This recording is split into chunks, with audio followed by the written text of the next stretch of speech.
കമ്മ്യൂണിസ്റ്റുകാരെ എത്ര ക്രൂരമായാണ് വേട്ടയാടിയിരുന്നത് എന്നത് ചരിത്ര വസ്തുതകളല്ലേ. അതൊക്കെ ചെയ്യാനുള്ള കരുത്ത് എങ്ങനെയാണ് കിട്ടിയത്? ചെയ്യുന്നവർക്ക് എല്ലാ സംരക്ഷണവും. സർ, ഒരു ഘട്ടത്തില് കമ്മ്യൂണിസ്റ്റുകാരെ വേട്ടയാടുന്നതിനായിട്ട് ഒരു കുറുവടിപ്പടക്ക് നേതൃത്വം കൊടുത്തു. ആ കുറുവടിപ്പടയും പോലീസും കൂടിയായിരുന്നു കമ്മ്യൂണിസ്റ്റുകാരെ തിരക്കി പോയിരുന്നത്. പോലീസ് കൂടെ ഉണ്ടാവും. കുറുവടിപ്പടയിൽപ്പെട്ടവര് വീട്ടിനകത്ത് കയറി കിട്ടാവുന്നതെല്ലാം കൊള്ളയടിക്കും. എത്രയോ ഉദാഹരണങ്ങൾ കമ്മ്യൂണിസ്റ്റുകാർക്ക് പറയാനുണ്ട്. ഏതെല്ലാം തരത്തിലുള്ള ക്രൂരതകൾ? ആ ക്രൂരതകൾ ചെയ്യാൻ പാടില്ല എന്ന് പറഞ്ഞോ? ഇവിടെ അക്കാലത്ത് വാഹനങ്ങൾക്ക് പോകാൻ കഴിയുന്ന റോഡുകൾ കുറവാണല്ലോ. ഉൾപ്രദേശങ്ങളിൽ നിന്ന് കമ്മ്യൂണിസ്റ്റുകാരെ പിടിച്ചാൽ അവരുടെ വാഹനം പാർക്ക് ചെയ്ത സ്ഥലം വരെ തല്ലിക്കൊണ്ടായിരുന്നു കൊണ്ടുപോയിരുന്നത്. കാരണം ആളുകളെ ഭയപ്പെടുത്താൻ, കമ്മ്യൂണിസ്റ്റ് പാർട്ടിയിലേക്ക് ആളുകൾ വരാതിരിക്കാൻ ആ തരത്തിലുള്ള മർദ്ദന രീതികളായിരുന്നു അഴിച്ചുവിട്ടിരുന്നത്. ഇതിന്റെ ഭാഗമായി നടന്ന ഏതെങ്കിലും സംഭവത്തിൽ കുറ്റവാളികൾക്കെതിരെ, അതിക്രമം കാണിച്ചവർക്കെതിരെ എന്തെങ്കിലും നടപടിയെടുക്കൽ ഉണ്ടായോ? എവിടം വരെ എത്തിയത്? ലോക്കപ്പിനകത്ത് മർദ്ദനം മാത്രമല്ല, ലോക്കപ്പിനകത്ത് ഇടിച്ചിടിച്ച് കൊല്ലുന്ന, അതിക്രൂരമായി കൊല്ലുന്ന അവസ്ഥയുണ്ടായില്ലേ? നേരത്തെ ചില സംഭവങ്ങൾ ഇവിടെ ബഹുമാനരായ ചില MLA എടുത്തു കാണിച്ചല്ലോ. മണ്ടോടി കണ്ണനെ പോലുള്ളവരെ എത്ര ക്രൂരമായാണ് ലോക്കപ്പിലിട്ട് തല്ലിക്കൊന്നിരുന്നത്. ഏതെങ്കിലും നടപടി ഉണ്ടായോ?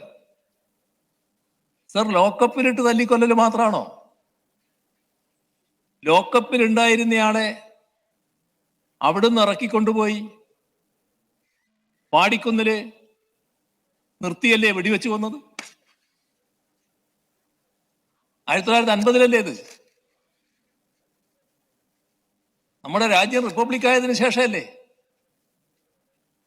കമ്മ്യൂണിസ്റ്റുകാരെ എന്തും എന്നുള്ള അവസ്ഥയായിരുന്നില്ലേ? അതല്ലേ ഉണ്ടായത്? ഏതെങ്കിലും നടപടി ഉണ്ടായോ? അതിനെതിരെ എന്തെങ്കിലും നടപടി ഉണ്ടായോ? സർ, അങ്ങടക്കം ഇവിടെ ഇരിക്കുന്ന, ഈ ഭാഗത്തിരിക്കുന്ന എത്രയെത്ര ആളുകൾ പോലീസിന്റെ ക്രൂരതയ്ക്ക് ഇരയായവരാണ്. എന്നെ ഉദ്ധരിച്ചു എന്നുള്ള നല്ല കാര്യം തന്നെ, അത് വേറൊരു ഭാഗം, അതവിടെ ഇരിക്കട്ടെ. പക്ഷെ ഇവിടെ എന്തെല്ലാം തരം കാഴ്ചകളായിരുന്നു കണ്ടിരുന്നത്? നമ്മുടെ പ്രക്ഷോഭങ്ങളുടെ നേരെ, സമരങ്ങളുടെ നേരെ സ്വീകരിച്ചിരുന്ന സമീപനം ഓരോ ഘട്ടത്തിലും എത്ര ക്രൂരമായിരുന്നു. സർ, ഈ കേരളത്തിന്റെ ഒരു പൊതു ചിത്രം എന്തായിരുന്നു? തെരുവുകളിൽ തല്ലുകൊണ്ട് രക്തം ഒലിക്കുന്ന എത്രയെത്ര വിദ്യാർത്ഥികളെയും യുവാക്കളെയുമാണ് ഒരു കാലത്ത് നാം കണ്ടിരുന്നത്. എത്ര ഭീകരമായ മർദ്ദനമായിരുന്നു. സർ, മർദ്ദിച്ചവർക്കെതിരെ എന്തെങ്കിലും നടപടി ഉണ്ടായോ? ഇവിടെ ഓർക്കേണ്ട ഒരു കാലം, കേരളത്തിലൊരു കാലം ഉണ്ടായിരുന്നു, പ്രകടനങ്ങൾ പോലും നടത്താൻ പറ്റില്ലായിരുന്നു. പ്രകടനങ്ങൾ നടത്തുമ്പോൾ ആ പ്രകടനത്തിന് നേരെ ഒരു കാരണവുമില്ലാതെ പോലീസ് ചാടി വീഴും, തല്ലിപ്പിരിക്കും. അതെവിടുന്ന് കിട്ടിയതാ? ബ്രിട്ടീഷുകാരന്റെ കാലത്ത് കിട്ടിയത്. അതിന് തുടർച്ചയാണ് ഉണ്ടായത്. ജന്മിമാർക്കെതിരെ മുദ്രാവാക്യം വിളിക്കാൻ പറ്റില്ല. ഒരു ഫാക്ടറിയിലെ തൊഴിലാളികൾക്ക് അവരുടെ അവകാശങ്ങൾ ഉയർത്തിക്കൊണ്ട് പ്രക്ഷോഭം നടത്താൻ പറ്റില്ല. അക്രമമൊന്നും ഉണ്ടാകണ്ട, പ്രകടനം നടത്തിയാൽ തന്നെ തല്ലിപ്പിരിക്കുമായിരുന്നു. ആ ഉദ്യോഗസ്ഥന്മാർക്ക്, ആ പോലീസ് ഉദ്യോഗസ്ഥന്മാർക്ക് അത്തരം കാര്യങ്ങൾ ചെയ്യാൻ കഴിഞ്ഞത് അവർക്കെല്ലാം സംരക്ഷണം കിട്ടിയത് കൊണ്ടായിരുന്നു. സർ, കേരളത്തിൽ എപ്പോഴാണ് ഇതിന് മാറ്റം വന്നത്? അതാണ് നാം ശ്രദ്ധിക്കേണ്ട മറ്റൊരു കാര്യം. രാജ്യത്ത് തന്നെ നടപ്പായ ഈ നയം ആദ്യം മാറ്റം കുറിക്കുന്നത് കേരളത്തിലാണ്. അതിനിടയാക്കിയത് 1957 കേരള സംസ്ഥാനം രൂപം കൊണ്ടതിന് ശേഷം, 56 കേരള സംസ്ഥാനം രൂപം കൊണ്ടതിന് ശേഷം 57 തെരഞ്ഞെടുപ്പ് നടന്നപ്പോ അന്ന് കമ്മ്യൂണിസ്റ്റുകാരെ ജനങ്ങൾ അധികാരത്തിലെത്തിച്ചു. ആ ഗവൺമെന്റാണ് അതേവരെ രാജ്യത്താകെ നടപ്പാക്കി വന്ന പോലീസ് നയത്തിൽ സാരമായ മാറ്റം വരുത്തുന്നത്. എന്തായിരുന്നു ആ മാറ്റം? ഒന്ന് ലോക്കപ്പുകളെ കുറിച്ച് തന്നെയായിരുന്നു, മറ്റൊന്ന് തൊഴിൽ സമരങ്ങളിലുള്ള പോലീസ് ഇടപെടലിനെ കുറിച്ചായിരുന്നു, പോലീസ് സ്റ്റേഷനിൽ എങ്ങനെ ആളുകളോട് പെരുമാറണമെന്നതിനെ കുറിച്ച് അടക്കമായിരുന്നു. ഇതെല്ലാം സമൂഹം പൊതുവിൽ സ്വീകരിച്ച മാറ്റങ്ങളായിരുന്നു. പക്ഷെ നമുക്കറിയാലോ, ആ ഗവൺമെന്റ് 2 വർഷമല്ലേ നിന്ന്. അത് കഴിഞ്ഞ് അതിന്റെ ചരിത്രത്തിലേക്ക് ഞാനിപ്പോൾ പോകുന്നില്ല. അത് കഴിഞ്ഞതിന് ശേഷം വീണ്ടും പഴയതിലേക്കല്ലേ തിരിച്ചുപോയത്.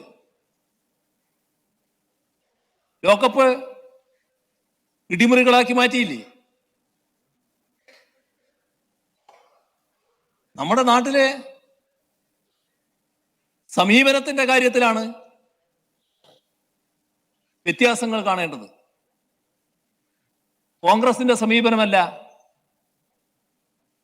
ഇവിടെ ഞങ്ങൾ സ്വീകരിച്ചിട്ടുള്ളത്. പോലീസ് എന്നത് ഇവിടെ നേരത്തെ പറഞ്ഞതുപോലെ വലിയൊരു സേനയാണ്.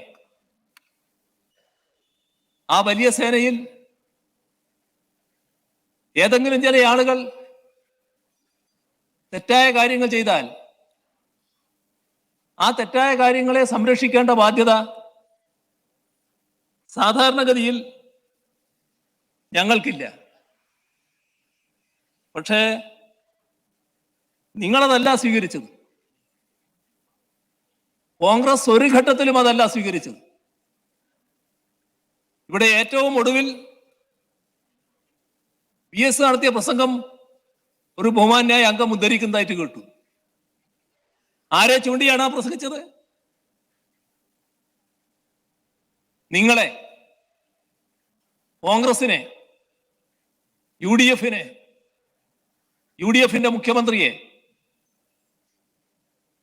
ആ കാലമടക്കം ഏറ്റവും ഒടുവിലുള്ള 2011-16 അടക്കമുള്ള ആ കാലമടക്കം നിങ്ങൾ സ്വീകരിച്ച നയത്തിന്റെ ഭാഗമാണ് PS-ന് ചൂണ്ടി പറയേണ്ടി വന്നത്.